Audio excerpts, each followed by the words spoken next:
Mortal Kombat 2 just released last week. Let's talk about it a little bit in the review. I'm going to go over a few things. I'm not going to go through a linear progression of the story. Go check out the movie, and there's a lot of people also that will go through the linear progression of the story. So, if you're looking for something a little bit different here, I'm trying to bring a little bit different so that way you have a different perspective on it. So we'll kind of bounce around some things that people had gripes about from the first movie that they course corrected, some things that really stood out to me, and some things that I'd like to see more in the future. So, without further ado, we'll dive right on in.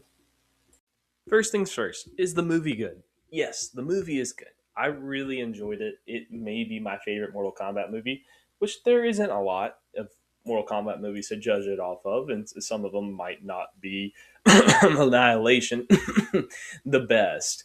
But we still enjoy them. I don't think there's perceptibly uh, uh, a never watchable again. Like I'd never not watch one again. Not even Annihilation. I'll probably go back and watch in the future. It's not great or anything near it, but it's still a Mortal Kombat movie. So, needless to say, I really enjoyed the film. I think it's something that a lot of people will enjoy, especially Mortal Kombat fans. I think it's good to bring in audience members that were thinking about playing the games or might not want to play the games but enjoy the idea of everything. Especially bringing in someone like a big name like Carl Urban. It's on a big run right now, The Boys, and he's been in a lot of other franchises with Marvel and Lord of the Rings. So it's a big name to bring into the fold there, that brings some eyes to it. Especially you're bringing in some other characters like who he plays, Johnny Cage. You're bringing in Katana. You're bringing in Shao Kahn. You're bringing a lot of heavy hitters from the franchise into this. So definitely something that I think is a really big plus for the movie. One of our first big topics about it is let's dive into the things that what fans would say if they course corrected. I would say the Cole Young situation is the first one a lot of people are going to bring up. A lot of people weren't a fan of him. He was an original character. He's the first original character in this franchise to be introduced in the movie. And yet he still hasn't been introduced into a video game yet. Who knows if Ed Boon's going to plan on doing that at some point, or if this is something where he'll stay contained in the franchise. And honestly, who knows if he's going to come back? Like I mentioned, I'm going to kind of jump between pieces of the movie, go from the beginning to the end to the middle, back to the beginning, all sorts of points. And it's in the movie, as if you've seen the movie, that he does die to Shao Kahn in his fight. He's not in it very often. He's only in it 3 minutes of showtime compared to his 50 of last movie. So, a bit of a disappointment there. I'm a big Cole Young fan. I'm love to see him in the game. He's got some cool concepts, man. I think the coming from the lineage of Scorpion is also really cool to venture in. And should he be the main character of the franchise? No, I mean he doesn't have to be, and it doesn't seem like he should be based off the fan perception. But should he be a major player? Can I see him as being one of the top 3 to 5 key players in the movie that has a lot of screen time? Oh yeah, absolutely, and that would make him probably a little bit more receptive to fans, especially when they're coming from. We want to see our legacy characters. We think he's taken up a lot of our showtime being the main character. I think moving him as a major side part of this would be probably smart if you're wanting to bring in this actor, Louis Tan who has done a phenomenal job. He's a great actor and should be a part of this franchise. And it would be really sad to see him go if this is it, because at the end of the movie, it's implied that they're going to take Quan Chi and revive everybody, but it could easily be as, oh, just not reviving Cole Young and just not mentioning him because we've already wrote him off. We don't have to, really explain why he's back. And, one thing I will add on this before I move on is I'm glad the way that he did go out was the way, because Shao Kahn had Raiden's powers. So he was kind of invincible.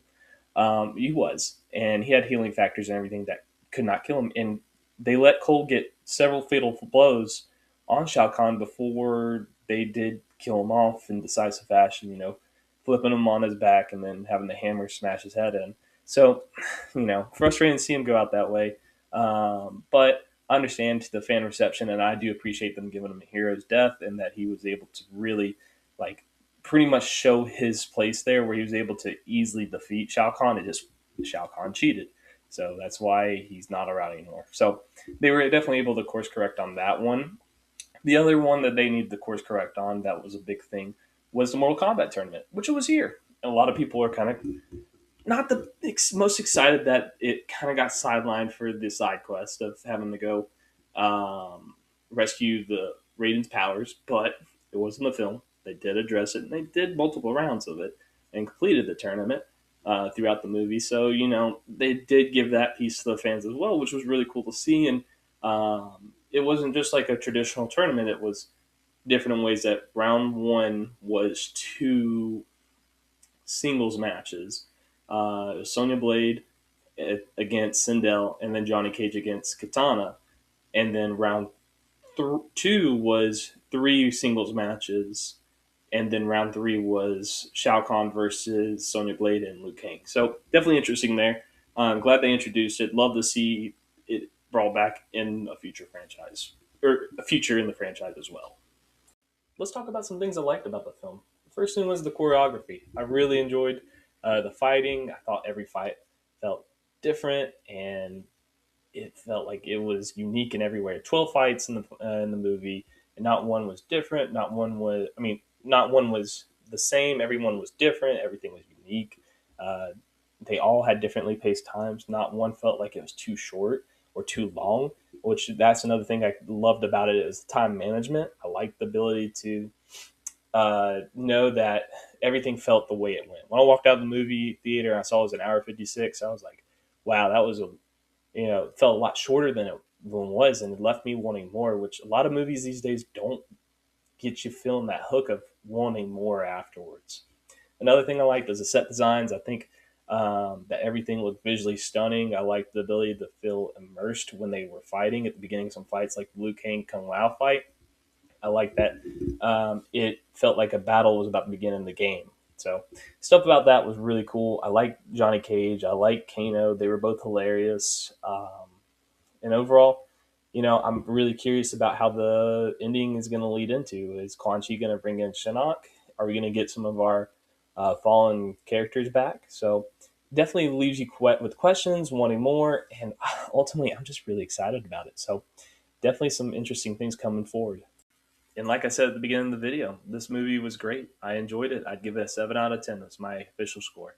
Like I said, you got to remember 5 out of 10 is average, and this was definitely not an average movie. It's really good. Really enjoyed it. And I look forward to what they do in the future with the sequels and the franchise. I hope you guys enjoyed this review. If you have any questions or anything, just leave them in the comments. I'd love to talk about Mortal Kombat or anything else. Y'all have a wonderful rest of your day. Bye.